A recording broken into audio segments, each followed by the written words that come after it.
تشتكي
اللهم صل وسلم وبارك عليه وعلى آله.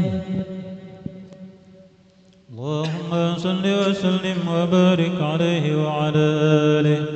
تجلى الحق بعالم قدسه الواسع تجليا قضى بانتشار فضله بالقريب والشاسع، فله الحمد الذي لا نظره بتعداد ولا يمل تكراره بكسر ترداد، حيث أبرز من عالم الإمكان صورة هذا الإنسان يتسرب وجد إنسان قلان وتنتأسر أسره بالأكوان، فما من اتصل به قلب منيب إلا من سوابق فضل الله على هذا الحبيب صلى الله عليه. يا لقلب سروره قد توالى بحبيب عم الأنام نوالا، جل من شرف الوجود بنور ومر الكون بهجة وجمالا، قد ترقى بالوصل على مقام وتناهى في مجده وتعالى، لهجت العيون في مجتلته بشرا كاملا يزيح الضلالا صلى الله عليه. وبعلم ما قدر رفعة بشونه وكمالا، وسبحان الذي أبرز من حضرة الامتنان مع جدوى وصفه اللسان، ويحار بتعقل معانيه الجنان صلى الله عليه. انتشر منه في عالم البطون والظهور ما ملأ الوجود الخلقي نور، فتبارك الله من إله كريم بشرتنا آياته في الذكر الحكيم ببشارة، وقد جاءكم رسول من أنفسكم عزيز عليه ما عنتم حريص عليكم بالمؤمنين رؤوف رحيم صلى الله عليه. فمن فاجأت هذه البشارة وتلقاها بقلب سليم فقد هدي إلى صراط مستقيم. اللهم صل وسلم وتسليم على سيدنا ونبينا محمد الرؤوف الرحيم. اللهم صل وسلم وبارك عليه وعلى آله. اللهم صل وسلم وبارك عليه وعلى آله. وأشهد أن لا إله إلا الله وحده لا شريك له شهادة تضر بها اللسان عما تضمنه الجنان من التصديق بها والإذعان، تثبت بها في الصدور من الإيمان قواعده، وتلو عليا ذلك العن والتصديق شواهده. واشهد أن سيدنا ونبينا وحبيبنا وشفيعنا وقرة أعيننا محمدا العبد الصادق في قوله وفعله، والمبلغ عن الله ما أمره بتبليغه لخلقه من فرده ونفله، عبد أرسله الله للعالمين بشيرا ونذيرا، فبلغ الرسالة وأدى الأمانة، وعلى الله به من الأمة بشرا كثيرا صلى الله عليه. فنجل المرسلين سراجا وقمرا منيرا، فما أعظم همد تكرم الله بها على البشر، وما أوسع من مد انتصر سرها بالبحر والبر. اللهم صل وسلم بجل الصلوات وجمعها وأزكى التحيات وأوسعها على هذا العبد الذي وفى بحق العبودية وبرز فيها في حلعة الكمال وقام بحق الربوبية يعطي المعدل الله يقبل عليه غاية الإقبال صلاة يتسو بها روح المصلي عليه به صلاة يتسو بها روح المصلي عليه به صلاة يتسو بها روح المصلي عليه به فينبسط في قلبه نور سر تعلقه به وحبه ويكتب بها بعناية الله في حزبه وعلى آله وصحبه الذين التقوا سوة المجد بكربه وتبيأوا ذرب الرسل بوده وهبه ما عطر الأقوان بنشر ذكراه المسيح اللهم صل وسلم وصلاة وتسليم على سيدنا ونبينا محمد الرؤوف الرحيم اللهم صل وسلم وبارك عليه وعلى آله خير البرية نظر إلي خير البرية نظر إلي أنت إلا كنز العطية أنت إلا كنز العطية خير البرية نظر إلي خير البرية نظر إلي أنت إلا كنز العطية أنت إلا كنز العطية يا بار فاضلين وتجاعدين يدري بوصلين قبل المنية يا بار فاضلين وتجاعدين يدري بوصلين قبل المنية خير البرية نظر إلي أنت إلا كنز العطية أنت إلا كنز العطية خير البرية نظر إلي خير البرية نظر إلي أنت إلا كنز العطية أنت إلا كنز العطية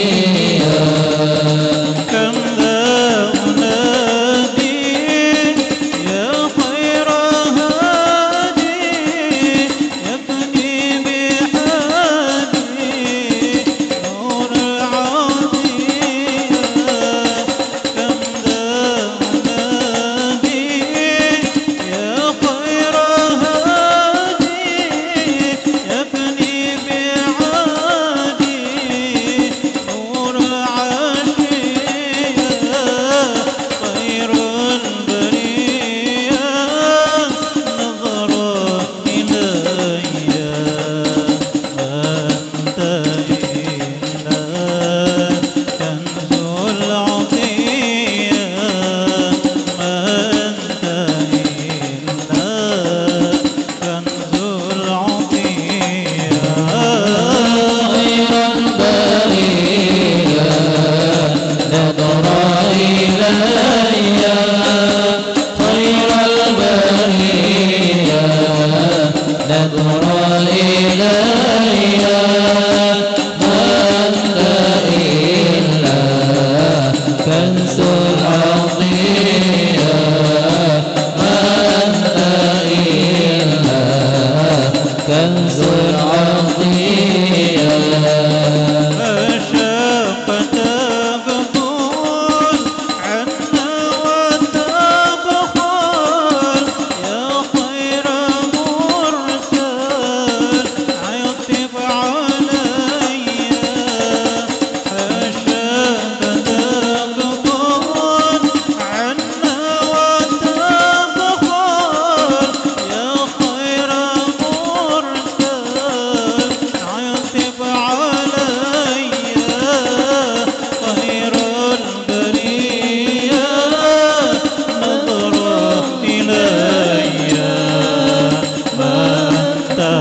وسلم وبارك عليه وعلى آله.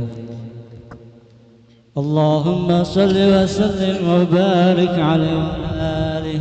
أما بعد، فلما تعلقت إرادة الله في العلم القديم بظهور أسرار التخصيص للبشر الكريم بالتقديم والتكريم، ونفذت القدرة الباهرة بالنعمة الواسعة والمنة الغامرة، فانفلقت بيدة تصوير في العالم المطلق الكبير عن جمال مشهود بالعين، هاوي لوصف الكمال المطلق والحسن التام والزين، فتنقل ذلك الجمال الميمون في الأسلاب الكريمة والبطون، فما من صلب ضم إلا وتمت عليه من الله النعمة، فهو القمر التام الذي يتنقل في بروزه ليتشرب به موطن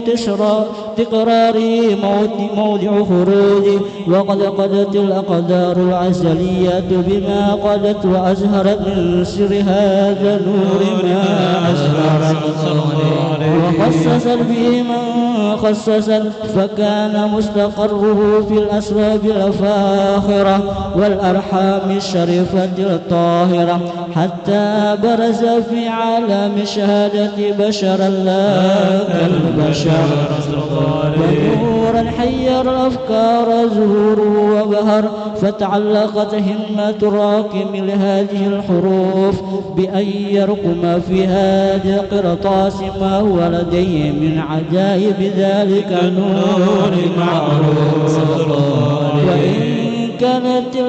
وإن كانت الألسن لا تفي بعشر معشار أوصى بذلك الموصوف تشويقا للسامعين من خواص المؤمنين، وترويحا للمتعلقين بهذا النور المبين.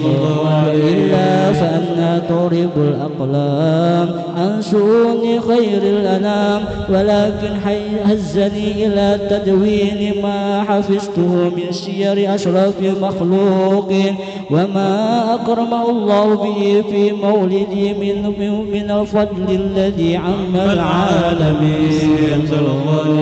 وبقيت رايته في الكون مشهورة على مر الأيام والشهور والسنين، داعي التعلق بهذه الخضرة الكريمة، ولاعد التسوق إلى سماع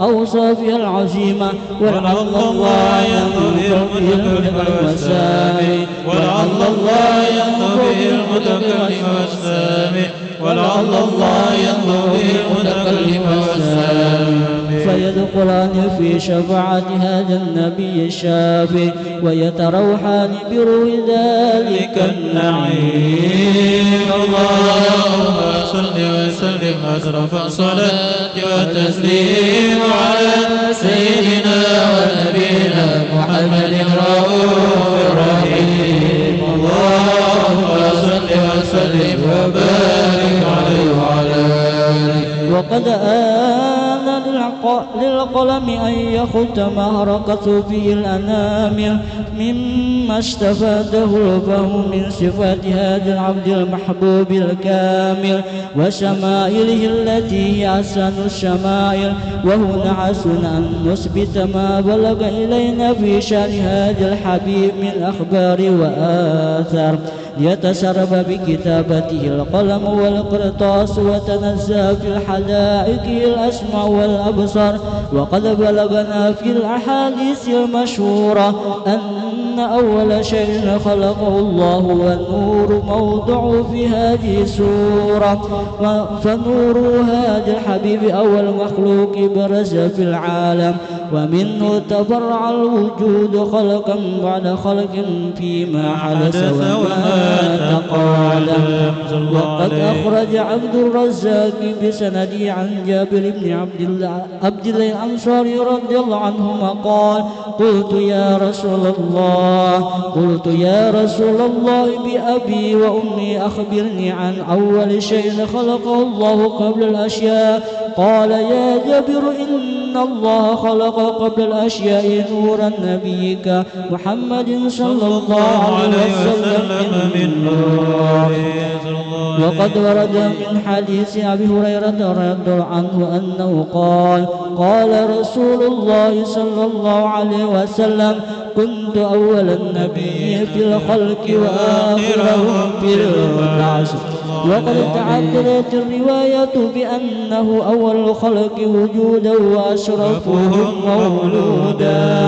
ولما كانت السعادة الأبدية لها ملاحظات خفية اختص من شاع من البرية بكمال الخصوصية فاستودعت هذا النور المبين أسلب وبطون من شرفته من العالمين فتنقل هذا النور من صلب آدم وإبراهيم حتى أوصلته يد العلم القديم إلا إلى من خصصته بتكريم أبيه الكريم عبد الله بن عبد المطلب ذي القدر العظيم وأمه التي هي في المخاوف آمنة السيدة الكريمة آمنة فتلقاه صلب عبد الله فألقاه إلى بطنها فدمته أحشاؤها بمعونة الله محافظة على حق هذه الدرة وزوجها فحملته برعاية الله كما ورد عنها حملا خفيفا لا تجد له ثقلا ولا تشكو منه علما ولا عللا حتى مر الشهر بعد الشهر من حمله وقرب وقت بروزه العالم شهادة لتنبسط على أهل هذا العالم فيودة فضله وتنتشر فيه آثار مجده السميم. اللهم صل وسلم أشرف الصلاة والتسليم على سيدنا ونبينا محمد الرحيم. اللهم صل وسلم وبارك عليه وعلى آله. إن الحبيب المصطفى ذو رأفة وذو وفاء وذكره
ومنذ علقت به هذه الذروة المكنونة والجوهرة المسونة والكون كله يسمع ويمسي في سرور وابتهاج بكرم ظهور إشراك هذا السراج والعيون متشوفة إلى بروز متشوقة إلى التقاط جواهر كنوز وكل دابة لقريش نطقت بفصيح العبارة مولدة بكمال البشارة وما من حمل حمل في ذلك العام إلا أتت في حملها بملام صلى الله عليه من بركة وسعادة هذا الإمام ولم تزل الأرض متسومة والسماء متضمهة بذر فريد ولا قد أشرف البريات وبروزي من علب الخفاء إلى علب الظهور بل تنكري في البتر والظهور واظهر الله في الوجود بغية التكريم وبسط في العلم الكبير ميدة التشريف وتعظيم ببروز هذا البشر الكريم اللهم صل وسلم أشرف الصلاة والتسليم على سيدنا ونبينا محمد الرؤوف الرحيم اللهم صل وسلم وبارك عليه وعلى آله فحين كرب هوان ودي هذا الهبيب أذلت السماوات والأرضون ومن فيهن بترهيب وأمطار الجود الإلهي على أهل الوجود تاسج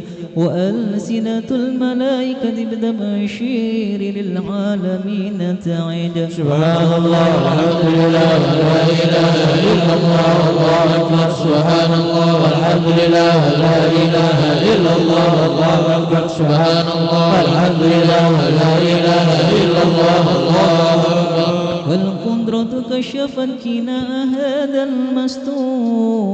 المستور لبرز نوره كاملا في ألم الظهور نورا فاق كل نور وأنفذ الحق حكما على من أتم الله عليه النعمة من خواص الأمة أن يحضر عند وجهه أمة تأنيسا لجنابها المسعود وشراكة لا في هذا السمات الممدود ودرت بتوفيق الله سيدة مريم وسيدة آسيا وما هما من الحور العين من قسم الله له من الشرب بالقسمة الوافية فذا الوقت الذي رتب الله على حضوره وجود هذا المولود فانفلق سب الكمال من النور أن أموت وبرز الهابد المحمود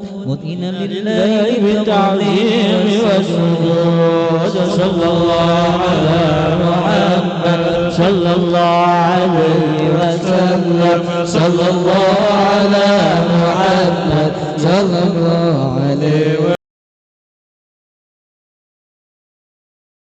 يا ربي صل وسلم يا نبي سلام عليك يا رسول سلام عليك يا حبيب سلام عليك صلوات الله عليك يا نبي سلام عليك يا رسول سلام عليك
ولقد اتصف صلى الله عليه وسلم من محاسن الأخلاق بما تضيق عن كتابته المتون الأوراق. كان صلى الله عليه وسلم أحسن الناس رقا وحلقا وأولهم إلى مكارم الأخلاق سبقا وأوسعهم بالمؤمنين هلما ورفاقا. برا رؤوفا لا يأكل ولا يفعل إلا معروفا له الأرك السهل ولفظ المعتبر على المعنى الجزل.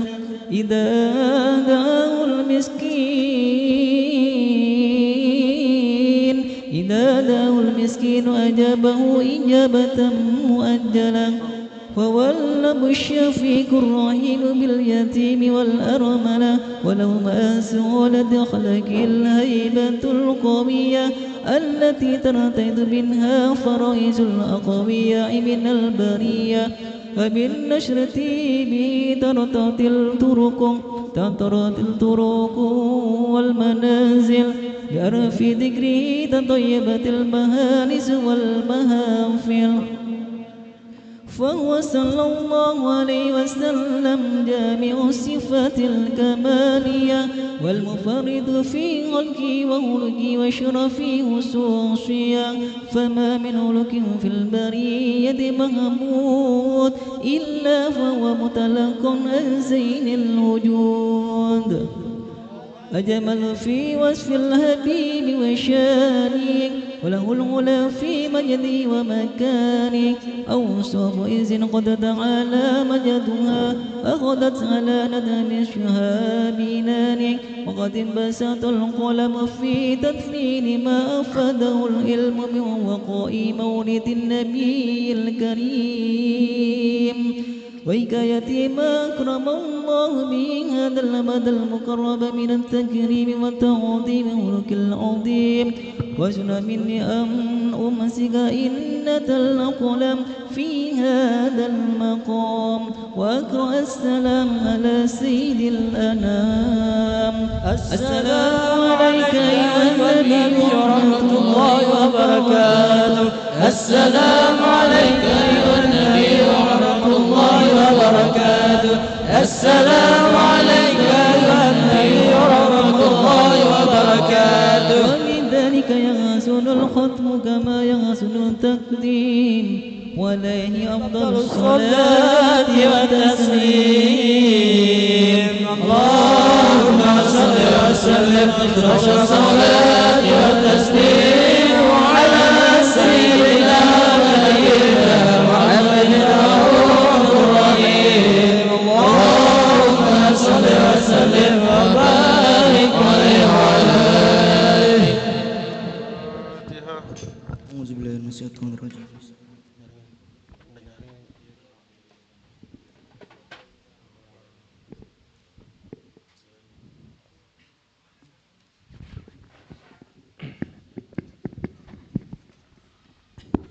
Bismillahirrahmanirrahim. Alhamdulillahirabbil alamin wassalatu wassalamu ala asyrafil anbiya'i wal mursalin sayyidina wa maulana Muhammadin wa ala alihi wa sahbihi ajma'in.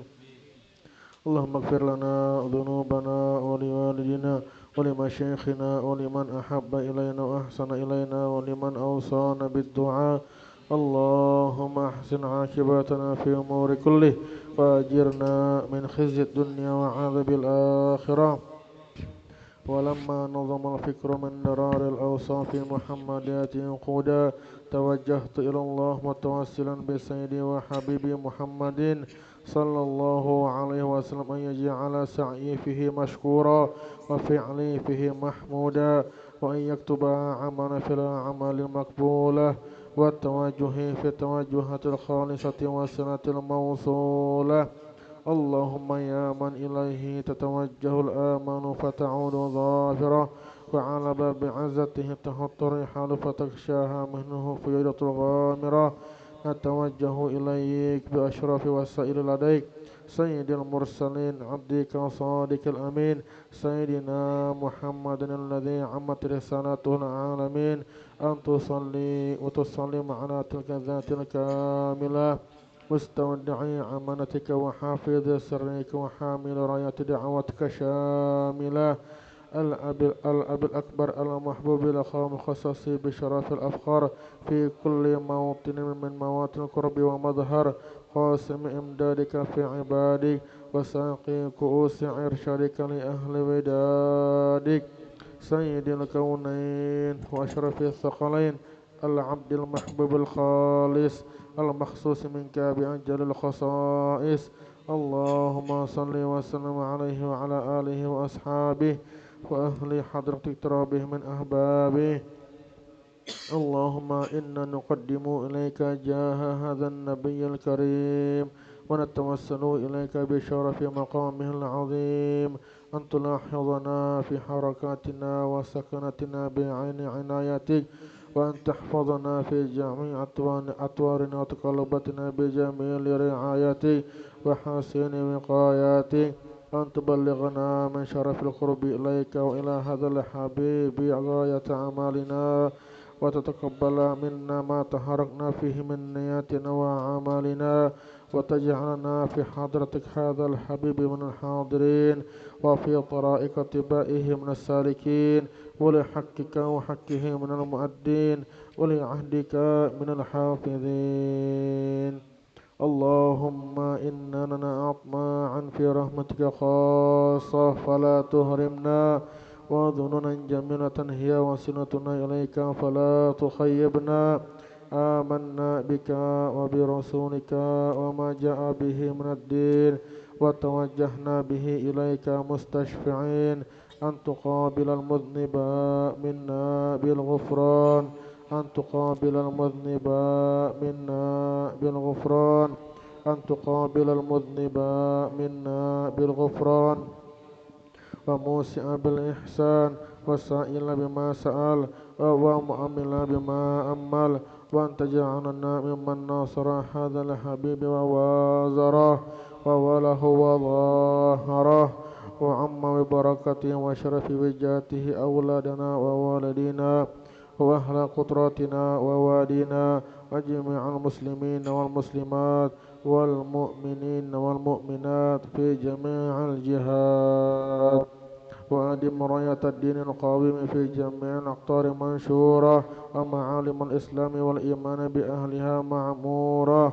معنى وسورة واكشف اللهم كربة المكروبين واقضي دين المدينين واغفر للمذنبين وتقبل توبة التائبين وانشر رحمتك على عبادك المؤمنين أجمعين واغفر شر المعتدين والظالمين وابسط العدل بولة الحق في جميع النواهي والأقطار وأيدهم بتأييد من عندك والنصر على معادين من المنافقين والكفار واجعلنا يا ربي في الحسن الحسين من جميع البلايا واجعلنا يا ربي في الحسن الحسين من جميع البلايا واجعلنا يا ربي في الحسن الحسين من جميع البلايا وفي حرز المكين من الذنوب والخطايا وأدمنا في العمل بطاعتك وصدق في خدمتك قائمين وإذا توفيتنا فتوفنا المسلمين مؤمنين واختم لنا منك بخير أجمعين وصلي وسلم على هذا الحبيب المحبوب لأجسام والأرواح والقلوب وعلى آله وصحبه ومن إليه منسوب وآخر دعوانا أن الحمد لله رب العالمين. الفاتحة. طيب فاصل نعم بركاته والسلام في الدين والدنيا والآخرة إلى حضرة النبي صلى الله عليه وسلم. الفاتحة. أعوذ بالله من الشيطان الرجيم. بسم الله الرحمن الرحيم. الحمد لله رب العالمين الرحمن الرحيم مالك يوم الدين. إياك نعبد وإياك نستعين صراط المستقيم صراط الذين أنعمت عليهم غير المغضوب عليهم ولا الضالين آمين. بسم الله الرحمن الرحيم. قل هو الله أحد الله الصمد لم يلد ولم يولد ولم يكن له كفوا أحد.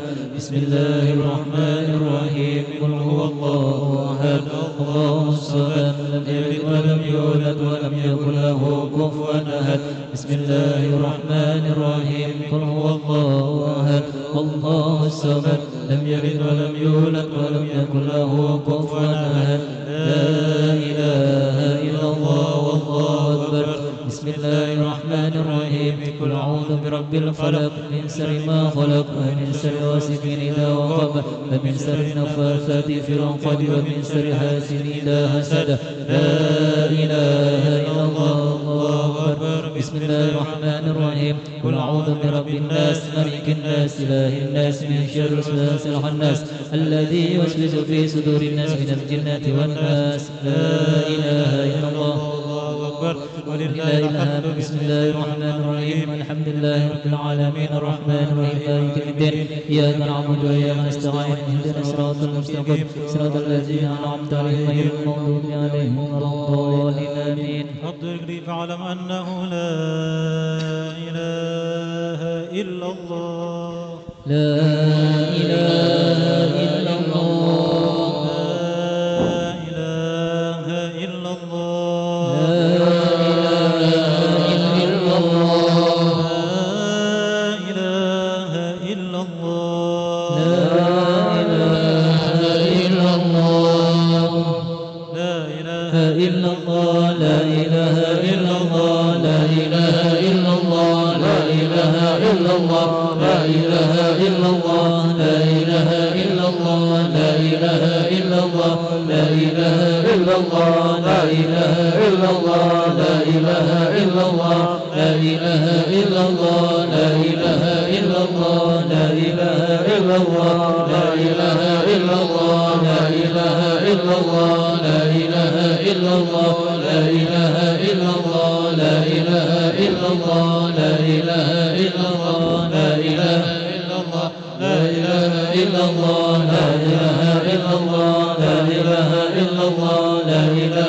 وسلم. اللهم صل على حبيبك سيدنا محمد وعلى آله وصحبه وسلم. اللهم صل على حبيبك سيدنا ومولانا محمد وعلى آله وصحبه وبارك وسلم أجمعين. اللهم صل على حبيبك سيدنا ومولانا محمد وعلى آله وصحبه وبارك وسلم وكرم وأكرم أجمعين. سورة الفاتحة. إياك نعبد وإياك نستعين اهدنا الصراط المستقيم صراط الذين أنعمت عليهم غير المغضوب عليهم ولا الضالين آمين. بسم الله الرحمن الرحيم. الحمد لله رب العالمين والصلاة والسلام على أشرف الأنبياء والمرسلين سيدنا ومولانا محمد وعلى آله وصحبه أجمعين. اللهم اغفر لنا ذنوبنا ولوالدينا ولمشايخنا ولمن أحب إلينا وأحسن إلينا ولمن أوصانا بالدعاء. اللهم أحسن عاقبتنا في أمور كله وأجرنا من خزي الدنيا وعذاب الآخرة. اللهم إنا نسألك أن تصيبنا على قراءة هذه وغيرها ثوابا جازلا وأجرا منك عظيما، وأن تتقبلها منا بفضلك قبولا حسنا جميلا جليلا. اللهم إنا نسألك أن تجعلها منا هدية توصلها إلى حضرة نبينا مصطفى صلى الله عليه وسلم زيادة في شرفه وكرامه، ثم ثواب مثل ثواب ذلك إلى أرواح أبائه وإخوانه من الأنبياء والمرسلين، ثم ثواب مثل ثواب ذلك إلى أرواح أهل كل وقرابة رسول الله أجمعين، ثم ثواب مثل ثواب ذلك إلى أرواح جميع المسلمين والمسلمات والمؤمنين والمؤمنات من الأولياء والشهداء والصالحين، خصوصا إلى أرواح Haji Sultan Zubair bin Zubair, Haji Juryana Hatim binti Hatim, Muhammad Hardi Sultan bin Haji Sultan Zubair. Amin. Amin.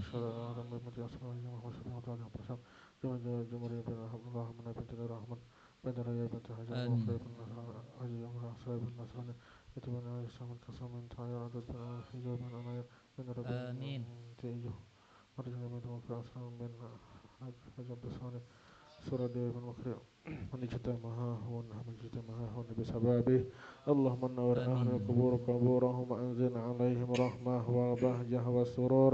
اللهم اغفر لهم وارحمهم واجعل جنة منازلهم ومساكنهم. اللهم اجعل القرآن لهم في قبورهم مونسا وفي القيامة شفيعا وعن النيران سترا وحجابا وعلى الصراط نورا وفي الجنة رفيقا. ربنا تقبل منا إنك أنت السميع العليم وتب علينا إنك أنت التواب الرحيم. ربنا آتنا في الدنيا حسنة وفي الآخرة حسنة وقنا عذاب النار. وصلى الله على سيدنا محمد وعلى آله وصحبه وسلم. سبحان ربك رب العزة عما يصفون وسلام على المرسلين والحمد لله رب العالمين. الفاتحة.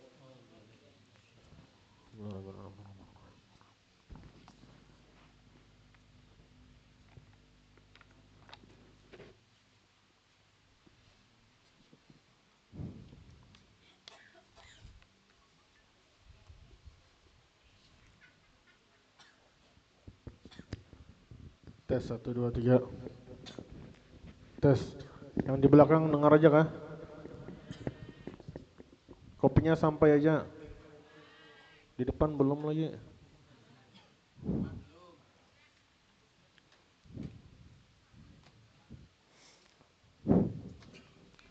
Baik, kita mulai. Bismillahirrahmanirrahim. Assalamualaikum warahmatullahi wabarakatuh. Alhamdulillah, alhamdulillahilladzi an'amana bi ni'matil iman wal islam. Ashhadu an la ilaha illallahul malikul qudusus salam wa ashhadu anna Muhammadan abduhu wa rasuluh sahibus syarafi wal ihtiram. Allahumma salli ala sayyidina Muhammad khairil anam wa ala alihi wa sahbihi wa man tabi'ahum bihadzal maqam. Amma ba'du. Alhamdulillah, pada malam hari ini kita dikumpulkan kembali di Majelis Ta'lim Al-Mubarakah, dan juga yang kami hormati para sesepuh Citra Niaga, Bapak Haji Warsono, Bapak Haji Bahrani, dan juga Bapak Haji Arifin, dan juga para habaib, khususnya Habiban Hasan wal Husain Al-Idrus dua, dan juga para asatidz dan juga seluruh hadirin dan hadirat. Mudah-mudahan berkat kita berkumpul di tempat ini, Allah Subhanahu wa taala ampuni dosa kita, Allah Subhanahu wa taala angkat derajat kita, Allah Subhanahu wa taala selamatkan kita di dunia dan di akhirat. Amin ya rabbal alamin. Dan juga terima kasih banyak yang telah menyumbang dan yang membantu. Kita doakan mudah-mudahan yang menyumbang dan yang membantu Allah Subhanahu wa taala ampuni dosanya, Allah Subhanahu wa taala panjangkan umurnya, Allah Subhanahu wa taala kabulkan hajatnya, Allah Subhanahu wa taala luaskan rizkinya, Allah Subhanahu wa taala sembuhkan penyakitnya, Allah Subhanahu wa taala berikan dia keturunan yang soleh dan solehah. Amin ya rabbal alamin. Insyaallah pada malam hari ini kita menyambung daripada kajian kita yang telah lalu tentang apa? Tentang kurban. Baik. Kajian yang telah lalu kita sudah mengetahui warna-warna hewan kurban. Yang paling afdal warna apa? Putih. Setelahnya warna kuning. Setelahnya lagi warna abu-abu. Tidak ada yang ingatnya, ya Allah. Abu-abu, habis warna abu-abu warna hitam putih. Habis hitam putih warna hitam. Habis warna hitam terakhir warna merah. Nah, di akhirnya aja. Yang penting tuh awal sama akhir itu aja yang penting. La ilaha illallah. Itu dari warnanya, dari umurnya. Buat onta berapa tahun? Buat onta 5 tahun. Nah, buat onta 5 tahun. Dan buat kambing dan sapi berapa tahun? 2 tahun. Buat domba berapa tahun? Nah, 1 tahun. Jadi itu dari warnanya, dari umurnya. Nah, ngerti? Umurnya ini harus sesuai lah. Karena apabila umurnya kurang 5 menit. Umurnya kurang 5 menit. Nah, maka itu jatuhnya bukan hewan kurban, tapi jatuhnya sembelihan biasa aja. Boleh dimakan? Boleh dimakan. Tapi jatuhnya bukan hewan kurban. Hanya kalau bisa lebih daripada umur yang disebutkan sini. Contohnya kambing, berapa tahun kambing tadi? 2 tahun. 2 tahun. Tamatain 2 tahun. Sempurna. Kalau bisa lebih sedikit, lebih 5 menit. Jangan kurang 5 menit, jangan. Baik. Jadi onta 5 tahun, kambing dan sapi 2 tahun, domba 1 tahun. Nah, itu dari umurnya itu harus pas atau lebih, yang penting jangan kurang. Lalu dari segi penyakitnya, nah ingati, jangan sampai hewan yang dikurbankan punya penyakit ini. Seumpamanya pian tebeli sudah, kayak mana jadinya? bulikakan ke penjualnya, woy. Pada akhir mohon maaf, ini tidak sah dijadikan hewan kurban karena ada penyakit ini, bisalah kira-kira ditukar. Nah itu. Nah menurut penjualnya bisa Jarsin. Nah insya Allah. Nah jadi hati-hati ketika membeli, jangan sampai ada daripada salah satu penyakit ini ada pada hewan kurban itu. Entah itu onta, entah itu sapi, entah itu kambing, entah itu domba, jangan sampai ada penyakit ini. Nah, yang pertama, wa an la takuna jarba. Jarba itu bahasa Indonesianya kudis. Jadi kambingnya, sapinya jangan berkudisan. Nah, kenapa? Karena kudis ini dia bisa merusak lemaknya dan juga bisa merusak dagingnya. Tuh hati-hati. Jangan mencari hewan kurban yang berkudisan. Kok sedikit aja bang kudisnya sini aja guru, nah kudisnya sama aja. Wa in qalla, walaupun kudisnya sedikit tetap tidak diperbolehkan menjadi hewan kurban. Jadi diperiksa lu sawakan sebadanan penhati. Bagus kadena luar biasa. Kalau sudah bagus, mulus sudah hewan kurbannya. Nah lalu lihat selanjutnya lagi. Wala syadidatul araj. Wala syadidatul araj, yaitu dia itu tidak pincang sekali. Nah ini bedanya pincang sekali sama pincang aja. Apa bedanya? Pincang sekali sama pincang aja.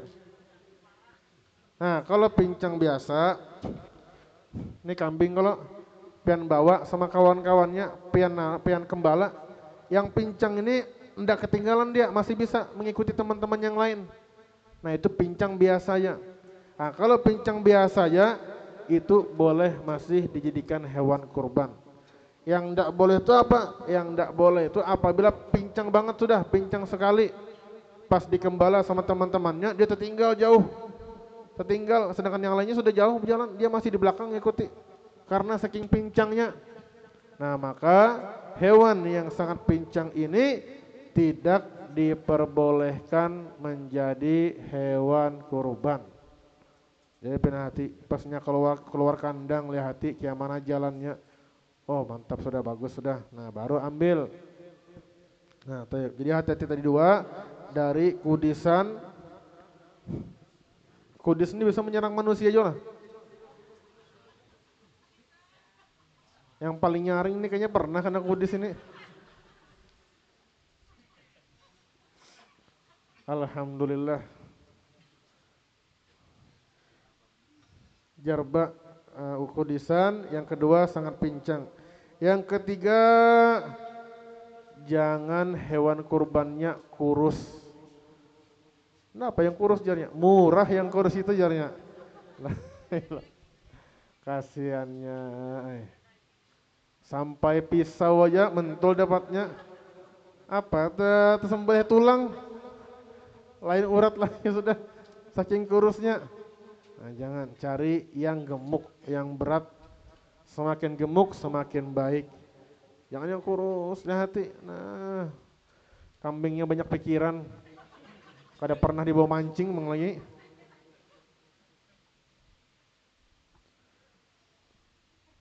Jadi yang pertama tadi kudisan, yang kedua sangat pincang, yang ketiga sangat kurus. Nah yang keempat, hewan kurbannya jangan gila. Pengen tahu aja kalau bedanya hewan yang gila dengan hewan yang kada. Apa bedanya? Hah? Kalau inya menanduk dinding, itu tandanya gila itu. Nah, biasa bisa berkelahi berdua kalau kambing sama kambing, kalau bak itu waras masih. Tapi mau berkelahi dengan dinding, nah itu gila sudah itu tanda-tanda itu. Stres. Nah dari gila ini bisa ke kurus karena. Tapi hebatnya orang gila di Samarinda ini kada ada yang kurusnya. Yang begawi, yang kerja aja kurus-kurus, orang gilanya makmur pian. La ilaha illallah. Mau gak jadi orang gila?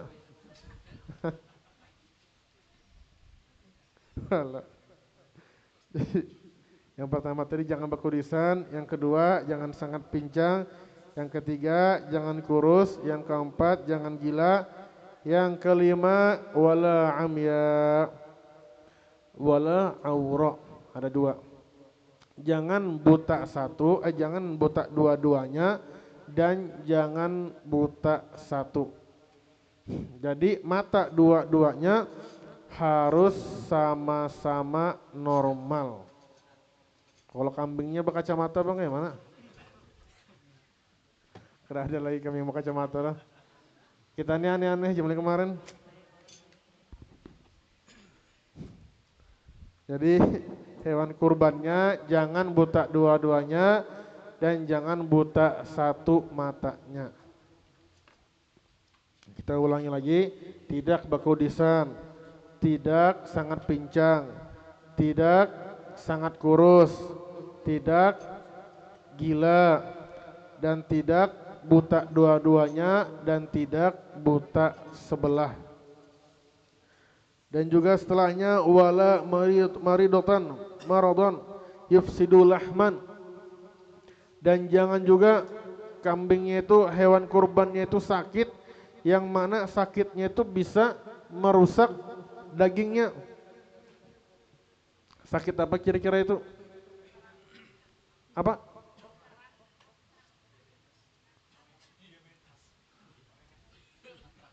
Katarak. Enggak tahu apa itu. Katarak itu mata. Antrak.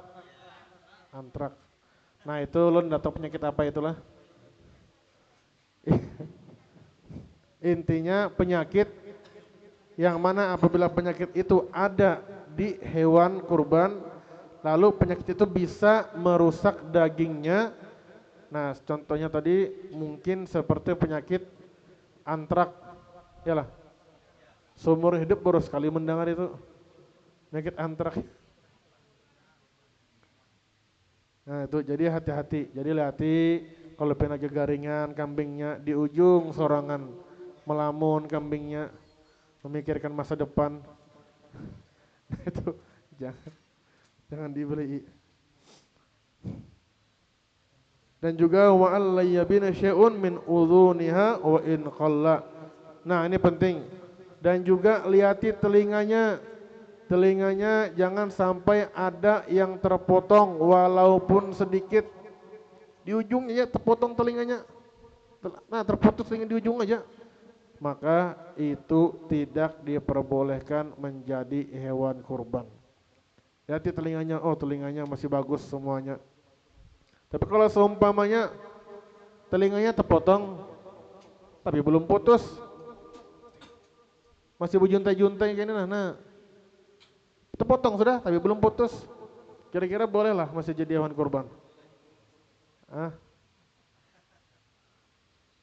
di sini disebutkan walam yabinu bal baqiya mutadalliyan lam yamna'u alal asah. Yaitu apabila telinga itu terpotong tapi dia belum putus, masih terjuntai-juntai aja. Nah, maka hewan kurban itu masih boleh dijadikan hewan kurban. Tapi apabila terputus sama sekali, nah itu enggak boleh lagi sudah. Atau ada orang kambingnya dihiasnya dilobanginya, telinganya dikasihnya anting. Lobang, kalau ketika mau lobang itu adalah kira-kira dagingnya hilang. Enggak ada. Lain kalau dipotong, ini cuma dilobangi aja. Dagingnya enggak ada hilang. Nah, kalau cuma sekedar dilobang aja, itu masih diperbolehkan menjadi hewan kurban. Belum, sebentar lagi kita bahas, Pak. Sabar dulu.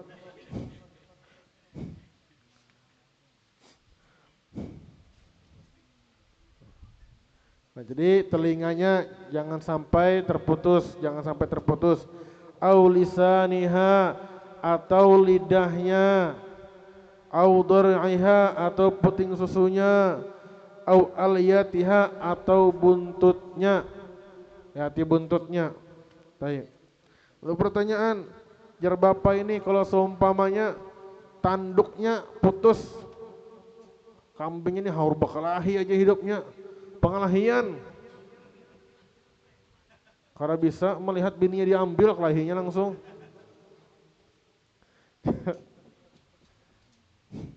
Tanduknya pecah atau patah. Kira-kira diperbolehkanlah kambing yang tanduknya pecah atau patah.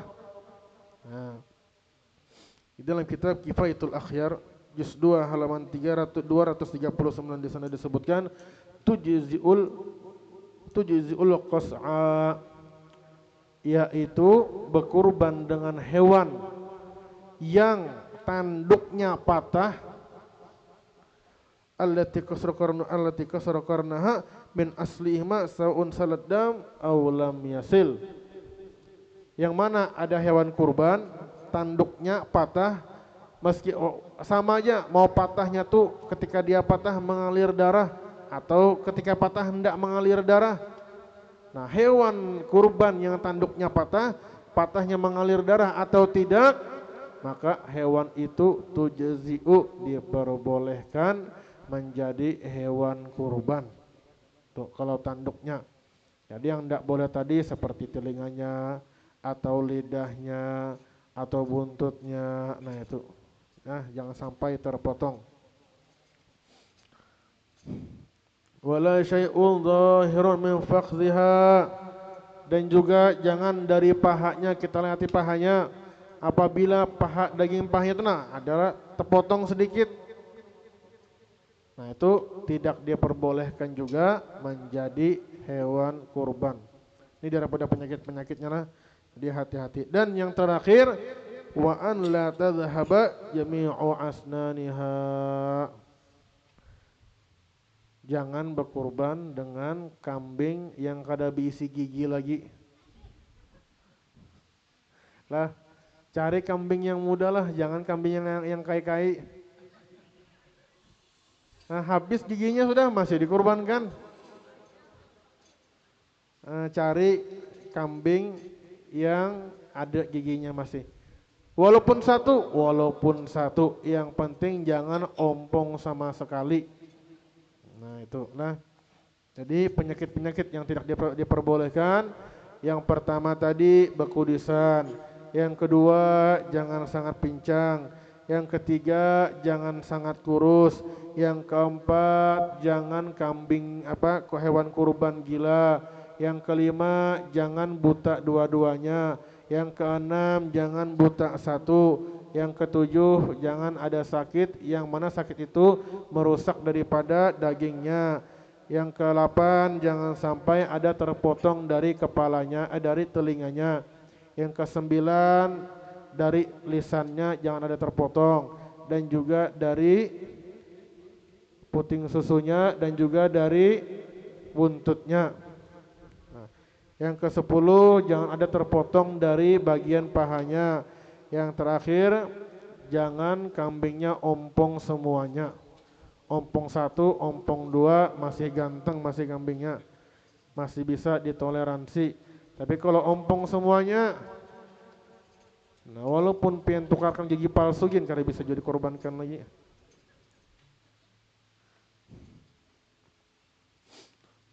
Baik. Jadi kita ke kandang sudah nih, sudah ke kandang. Sudah tahu umurnya, sudah tahu warnanya, sudah tahu penyakit-penyakit yang tidak boleh ada pada kambing. Akhirnya nukar kambing sudah. Tak, dibawa kambingnya ke Langgar Al-Hikmah, tempatnya Pak Haji Warsono. Akhirnya mulai disembelih. Nah, niat orang yang berkurban itu apa? Misalnya kita beli kambing sudah. Niat berkurbannya apa?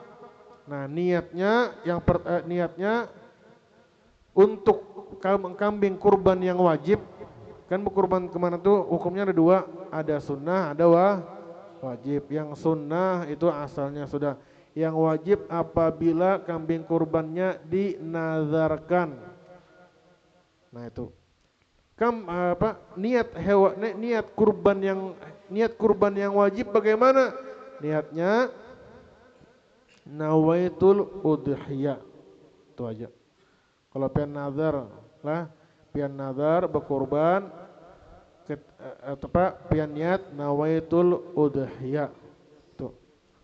Itu buat kurban yang wajib. Dan dari kurban yang wajib tidak boleh orang yang berkurban mengambil walaupun hanya sedikit dari hewan kurbannya. Minta kulitnya aja, guru ini gasan memasang di dinding, gasan hiasan buat hiasan, tetap tidak diperbolehkan. Dan juga itu apabila wajib. Nah lalu kebanyakan kita sunnah. Bagaimana niat berkurban yang sunnah? Niatnya nawaitul udhiyah masnunah. Nanti niatnya nawaitul udhiyah masnunah. Itu niatnya berkurban buat kurban yang sunnah. Jadi buat kurban yang wajib tadi niatnya nawaitul udhiyah cukup. Buat yang sunnah ditambahi di akhirnya yaitu nawaitul udhiyah masnunah. Nah, ditambahi akhirnya. Ayo. Sudah beli akhirnya niatnya tahu sudah. Apabila lagi berniatnya? Kapan waktu berniatnya? Ketika menyembelihnya kah? Atau sebelumnya kah atau bagaimana? Nah, di sini disebutkan wa yanwiya tadhiyata biha 'indal dzabhi au qablahu. Yaitu berniat berkurban bisa dua pilihan. Yang pertama bisa ketika lagi disembelih. Ketika pengen menyembelih, pengen niat nawaitul udhiyah masnunah, boleh. Atau sebelum disembelih. Nah, pengen lihat hati sudah kambingnya, wah masyaallah ini kambing hewan kurbanku. Pian niatkan nawaitul udhiyah masnunah dalam hati aja. Nah itu sudah cukup. Sisanya tinggal pilihannya dua, pian nyembelih seorang atau disembelihkan. Biasanya di sini apa? Disembelihkan kan? Atau nyembelih seorang? Sembelihkan rata-rata kalau pengencet semuanya sana ini. Sama aja kita pengencet juga. Lu udah berani masih nyembelih kambing itu. Rasa kayak mana kayak itu nah. Wan la tadhhaba jami' asnaniha. Jadi berniatnya ketika menyembelih atau sebelum menyembelih itu berniatnya. Apabila hewan kurbannya wajib, niat nawaitul udhiyah itu. Apabila hewan kurbannya sunnah, niatnya nawaitul udhiyah masnunah. Nah itu. Baik. Lalu apa ketika menyembelih apa yang dibaca? Ketika menyembelih hewan kurban itu apa yang dibaca? Nah, di sini disebutkan ketika menyembelih kita membaca bismillah wallahu akbar Allahumma hadza minka walaka fataqabbal minni. Hafal Habian. Ada sini tukang sembelih lah. Pak Haji, pengen tukang sembelih kah? Lain. Siapa tukang sembelih sini lah? Nah, ketika menyembelih baca, nah apabila pian nyembelih hewan kurban pian sendiri, aku berani menyembelih. Akhirnya diambil kambing, dia nyembelih sendiri. Dia bacanya Allahumma, di sini. Bismillah Allahu akbar Allahumma hadza minka walaka fataqabbal minni. Bismillah Allahu akbar Allahumma hadza minka walaka fataqabbal minni. Itu apabila yang berkurban dia menyembelih sendiri. Tetapi apabila yang menyembelihkan orang lain, kita kasih tukang jagal nih, nah tukang jagal nah sembelihkan bang. Maka tukang jagalnya ini ketika dia menyembelih, dia membaca Bismillah, Allahu Akbar, Allahumma hadza minka walaka fataqabbal min fulan bin fulan. Terimalah dari fulan bin fulan. Itu bacaannya. Sekali lagi Bismillah. Ini apabila nyembelih sendiri bacanya Bismillah, Allahu Akbar, Allahumma hadza minka walaka fataqabbal minni. Itu apabila nyembelih sendiri. Apabila disembelihkan, maka yang menyembelihkan ini membaca Allahumma hadza minka, Bismillah, Allahu Akbar, Allahumma hadza minka walaka fataqabbal min fulan bin fulan. Nah, sudah selesai sudah. Sekalinya pas menyembelih kada ingat membaca bismillah. Kira-kira halal lah hewannya itu nah disembelih tanpa mengucapkan bismillah. Kada ingat sih banyak pikiran. Belum dapat THR lagi hari raya Idul Adha. Menyembelihnya sambil melamun. Lupa baca bismillah. Kira-kira bolehlah. Apakah hewan kurban tadi sah dan boleh dimakan atau malah menjadi bangkai? Nah, di dalam kitab Fathul Qoribul Mujib juz 2 halaman 300 di sana disebutkan wa yustahabbu 'inda dzabhi khamsah. Nah, disunnahkan ketika menyembelih itu membaca bismillah. Jadi membaca bismillah ketika menyembelih itu hukumnya sunnah. Di pian kada membaca bismillah gara-gara banyak pikiran, THR belum cair lagi. Pian sembelih tanpa baca bismillah, maka hewan kurban itu tetap boleh dimakan. Tapi hukumnya makruh karena meninggalkan sunnah. Makanya di sini disebutkan falau lam yusammi halal madhbuh fahiya sunnatun andana wa yukrahu tarkuha. Jikalau tidak membaca bismillah, maka hewan sembelihannya tadi tetap halal dan juga dia mendapatkan hukum makruh karena itu sunnah di dalam mazhabnya Imam Syafi'i. Dia membaca bismillah, sempurnanya bismillahirrahmanirrahim.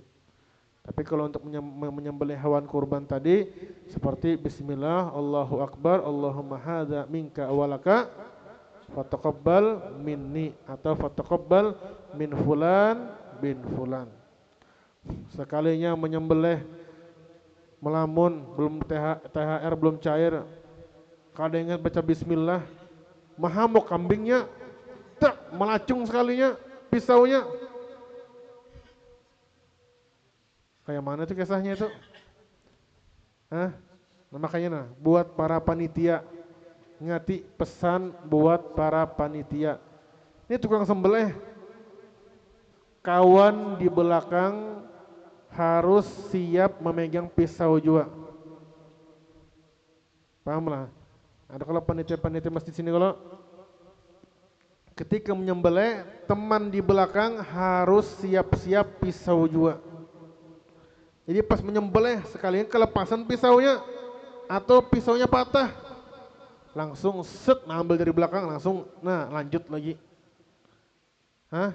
Jangan sampai kelepasan, kasih cepat ambilkan, betul tunjukkan, lama waktunya, maka hewan tadi menjadi bangkai. Hati-hati.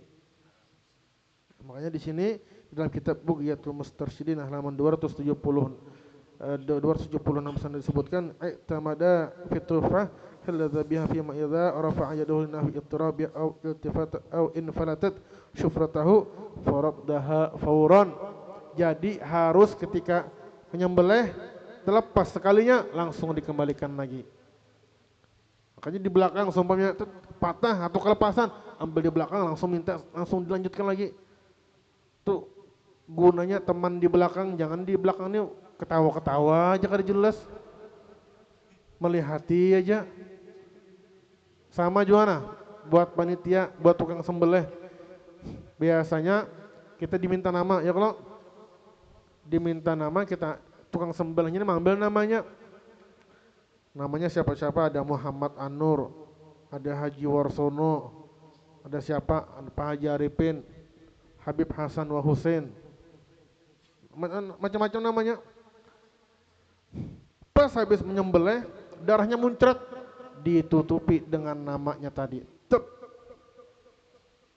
Sedangkan di namanya itu tertulis nama siapa? Muhammad. Nama yang dimuliakan di Islam, kena darah yang hukumnya najis, kira-kira pantas lah?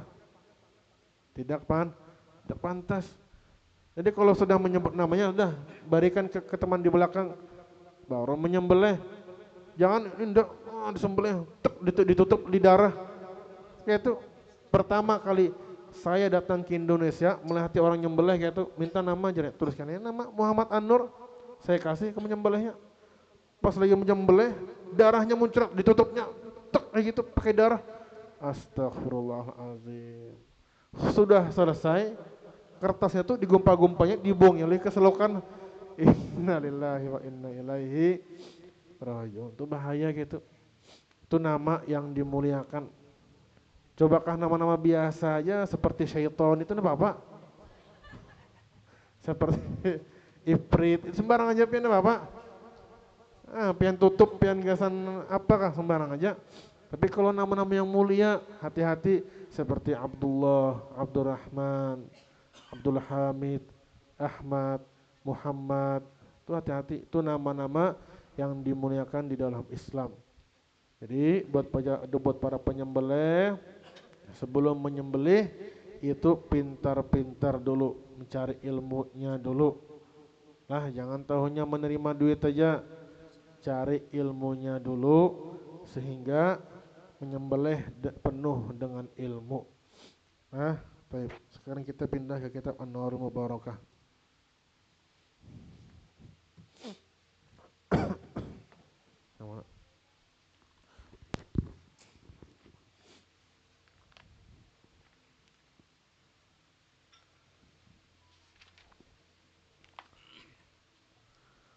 Nomor 101 halaman 95.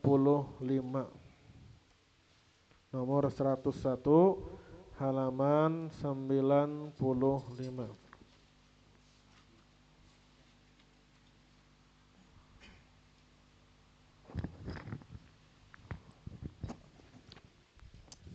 Halaman 95 nomor 101 bab 7 mandi. Apa arti mandi secara syariat? Jawaban, mandi secara syariat adalah mengalirkan air ke seluruh tubuh beserta niat tertentu. Kitab Munil Muhtad halaman 193. Sekarang alhamdulillah kita sudah masuk bab ke-7, yaitu bab mandi. Nah, sebelum kita membahas memandi, kita membahas dulu apa itu mandi di dalam syariat Islam. Baik. Nomor 101, apa arti mandi secara syariat? Jawabannya adalah mandi secara syariat adalah mengairkan air ke seluruh tubuh beserta niat tertentu. Jadi ada niatnya. Jadi air itu dialirkan ke seluruh tubuh beserta niat. Wajiblah pakai sabun. Mandi wajiblah pakai sabun. Tidak wajib. Yang penting airnya mengalir ke seluruh tubuh. Ingati, masalah mandi wajib ini sangat berpengaruh pada akibatnya nanti. Apabila pian mandi wajibnya salah, innalillahi wa inna ilaihi raji'un, maka sholatnya tidak sah, tawafnya tidak sah, naik haji pulang. Allah. Ada sebuah kisah di dalam kitab Irsyadul Ibad halaman 25. Ada seorang ulama mendapat tugas untuk menguburkan seseorang Jadi orang ini dimandikan sudah, disolatkan sudah, ketika mau dikuburkan di bawah sudah ke liang lahat. Ketika mau dimasukkan ke liang lahat kuburan ini, tiba-tiba muncul hewan di dalam liang kubur ini. Hewannya seperti kucing bentuknya. Diusir sudah, dilempar sudah, berbagai cara supaya hewan ini pergi, supaya hewan ini keluar. Tidak mau juga, tetap aja di situ dia berdiam. Ya Allah, jar tukang kuburnya, aku belum pernah lagi ketemu kayak ini nah. Baru sekali ini, ketika nguburkan orang itu, tiba-tiba ada hewan seaneh ini di dalam liang kubur. Akhirnya karena tidak tega, diangkat mayatnya, digali lagi kuburan sebelahnya. Habis dikubur, habis digali yang kedua, tiba-tiba pas mayatnya mau diletakkan lagi, ada lagi hewannya. Innalillahi wa inna ilaihi raji'un. Sudah jar tukang kuburnya ini memang sudah keajaiban Allah Subhanahu wa taala. Ini kami pun tidak pernah menemukan hal-hal seperti ini. Seandainya digali yang ketiga kali tetap muncul juga masih hewannya. Akhirnya tetap diletakkan. Ketika mayatnya diletakkan di dalam liang kubur, langsung terdengar dari dalam tubuhnya ini tulang rusuknya diremuk, kerap suara itu. Jadi ulama terkejut, ya Allah, ngerinya ini akhir hayatnya ini. Setelah selesai dikuburkan, akhirnya ulamanya mendatangi istrinya. Wahai istrinya yang mayit, ini kenapa suamimu ini apa yang dia kerjakan semasa dia hidup hingga ketika dia meninggal dia mengalami hal yang tidak baik seperti ini. Lalu apa kata istrinya? Kata istrinya, wahai Imam, dia ini ketika masa hidupnya, ketika dia junub, dia tidak pernah mandi junub sama sekali. Kalau tidak pernah mandi junub, ya Allah, kayak mana kisahnya? Nah, makanya kami semaksimal mungkin membuat kitab yang namanya kitab Anwarul Mubarakah dengan bahasa Indonesia sehingga mudah dipahami. Sayang kalau pian kada bisa ini. Soalnya sampean kalau bahasa Arab bisa membaca lah. Tidak bisa kalau Arab Melayu bisa lah. Tidak bisa juga, makanya dibuat yang bahasa Indonesia dan juga pakai metode tanya jawab. Nanti di sini ada niat-niatnya, niat buat orang yang junub kayak mana, niat buat orang haid kayak mana niat mandinya, niat buat mandi orang yang nifas kayak mana, niat beda-beda nanti. Itu pentingnya. Jadi di dalam hidup kita ini kita harus punya pegangan kitab.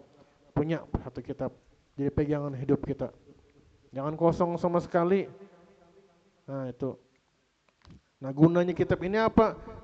Gunanya kitab ini supaya ketika kita lupa, kita cukup buka kitab, akhirnya ingat lagi. Karena belum tentu kita apa yang ulun ajarkan di sini. Sampai rumah kira-kira peningat lagi lah. Paling ingat menu-menu masakan aja lagi. Oke, ulun ingat guru ay. Ingat, akhirnya sampai rumah 1 hari, 2 hari masih ingat lah. Mana ingat lagi? Ulun mencatat di buku, ada buku seorang. Pian mencatat di buku, sekali tutup, pian mau mencari lagi lah. Ayo, bingung pian random carinya.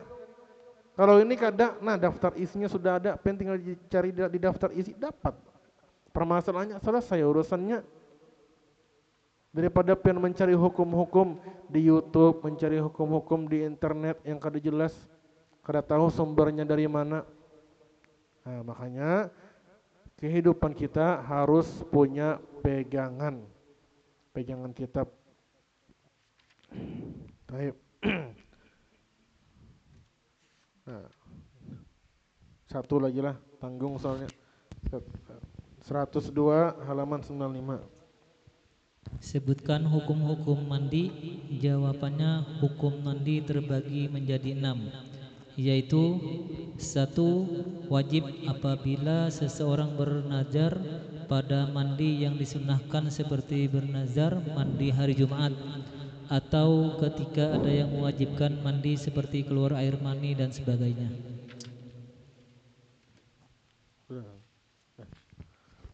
Nah, jadi mandi pun di sini ada hukum-hukumnya. Mandi ada hukum-hukumnya. Jadi mandi itu bukan satu hukum aja. Mandi ada hukum-hukumnya. Yang pertama, hukum mandi itu wajib hukumnya. Kapan mandi itu wajib?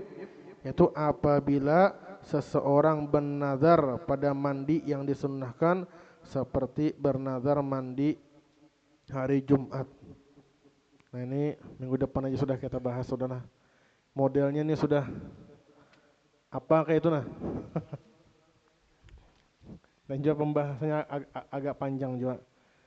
Jadi mudah-mudahan berkat kita berkumpul di sini, Allah Subhanahu wa taala ampuni dosa kita. Allah Subhanahu wa taala angkat derajat kita. Allah Subhanahu wa taala selamatkan kita.